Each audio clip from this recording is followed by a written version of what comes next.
لیکن انہوں نے فرمایا کہ میرا بیٹا 20 دن سے بڑا پریشان ہے، اس کی بیوی پیگننٹ ہے، تو ایسا لگتا ہے کہ شاید میری بیوی مر جائے گی، اور اس کی الٹی آنکھ پھڑکتی ہے، تو کسی نے اس کو سمجھا دیا ہوگا کہ بیٹا الٹی آنکھ پھڑکے تو بیوی ادھر ادھر ہو جائے گی، تو اب وہ پریشان ہے بیچارہ۔ چلیں یہ تو اچھا بچہ ہے، ورنہ تو بعض کہتے ہیں اور پھڑک تاکہ نجات ہی مل جائے۔ تو بہرحال دیکھیں، یہ میں بڑی معذرت کے ساتھ پھر یہ جملے عرض کروں گا، اور معذرت میں اس لیے کر لیتا ہوں کہ بعض بھائی بہت زیادہ برا مان جاتے ہیں۔ اصل میں جب انسان علم دین سے دور ہو، اس نے تعلیم قرآن اور تعلیم حدیث حاصل نہ کی ہو، صحیح لوگ جو صاحب علم لوگ ہیں ان کی صحبت سے دور ہو، پپو پان والا، ٹیٹا دودھ والا، ان لوگوں کے ساتھ بیٹھتا ہو، پان اور گٹکے کھانے والوں کی صحبت میں انسان رہے،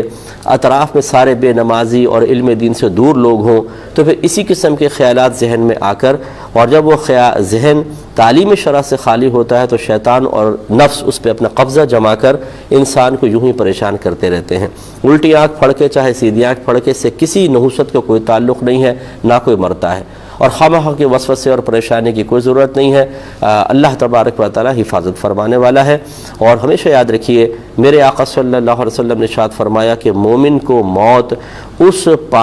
ٹھنڈے پانی سے زیادہ محبوب ہونی چاہیے جس میں شہد ملایا گیا ہو۔ یہ عربوں کی مرغوب